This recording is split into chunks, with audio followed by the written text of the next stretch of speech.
သူတို့မှာကိုယ်ပိုင်ခန္ဓာကိုယ်မရှိဘူးသူတို့ကဒီသူများရဲ့ခန္ဓာကိုယ်လေးထဲမှာလိုက်နေတယ်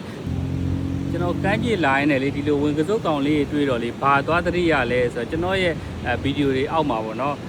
ကျွန်တော်ဘာဗီဒီယိုပဲတင်နေမကောင်းတာတွေကျွန်တော်အပြစ်ပြောနိုင်ချစ်လာပြီးဝေဖန်ပြီးအတန်ရှင်းလာရှာပွဲလာရှာတဲ့သူတွေကိုကျွန်တော်သွားတရိရပေါ့နော်ဒီဝင်ကစုပ်တွေလည်းအဲ့တိုင်းပဲသူတို့မှာကိုယ်ပိုင်ခန္ဓာကိုယ်မရှိဘူးသူတို့ကဒီသူများရဲ့ခန္ဓာကိုယ်လေးထဲမှာလိုက်နေတယ်သူတို့ကဒီခန္ဓာကိုယ်တောင်မှလှတဲ့ခန္ဓာကိုယ်ပဲသူတို့ကရွေးပြီးတော့နေတယ်မလှရင်မနေဘူးသူကဒီခန္ဓာကိုယ်အပြင်မှာသူတို့က24နာရီပြည့်အောင်နေလို့မရဘူး24နာရီအပြင်မှာနေသူတို့ကသေသွားပေါ့နော်အဲ့တော့သူတို့ခန္ဓာကိုယ်ကြီးလာပြီဆိုရင်ဒီတက်ကြီးတဲ့အခွန်ကိုသူတို့ကလိုက်ရှာပြီးတော့အဲ့လိုနေကြရပေါ့နော်အဲ့ခွန်တော့လှတဲ့အခွန်လေးတွေပဲသူတို့ကရွေးပြီးတော့နေတယ်အဲ့လိုပဲကျွန်တော်ရဲ့ဗီဒီယိုအောက်တွေမှာအဲ့လိုပေါ့နော်ပွဲလာရှာတဲ့တန်းရှင်းလာရှာတဲ့တချို့လူတွေကြည့်လိုက်အဲ့ဒီလူတွေကိုသူများရဲ့ဗီဒီယိုတွေအောက်တွေမှာလည်းကျွန်တော်တွေ့ရတယ်ပဲလားဘာဖြစ်လို့အဲ့လိုဆိုတော့ကိုယ်ပိုင်အရေးချင်းမရှိတော့သူတို့ကသူများရဲ့ဗီဒီယိုအောက်မှာပွဲလိုက်ရှာတယ်ပွဲလိုက်ရှာမှာကျွန်တော်တို့ကသူတို့နဲ့အပြန်အလှန်ကျွန်တော်တို့ကပွဲဖြစ်တော့မှသူတို့ရဲ့အကောင့်တွေကိုဝင်ကြည့်အဲ့ဒီအချိန်မှာသူတို့လည်းစီးပွားရေးလုပ်တာနော်သူတို့ရဲ့စီးပွားရေးကိုသူတို့ကိုယ်တိုင်မဖောက်နိုင်တော့ဘာဖြစ်လဲဆိုတော့သူများရဲ့ဗီဒီယိုအောက်မှာသူများကိုလိုက်ပြီးတော့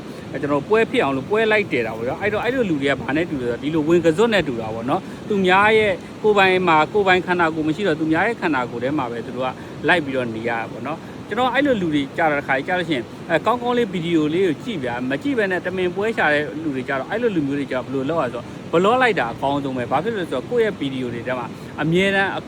အနှောက်အယှက်တွေပေးတာပေါ့နော်အဲ့လူတွေဆိုဝင်ကစွတ်နဲ့တူတဲ့လူတွေဆိုလို့ရှိရင်ဘလော့လိုက်နော်ဒါဝင်ကစွတ်လေးတွေဒါကမ်းကြည့်မှာသူတို့ကခန္ဓာကိုယ်လှတာပဲသူတို့ကနေတယ်နော်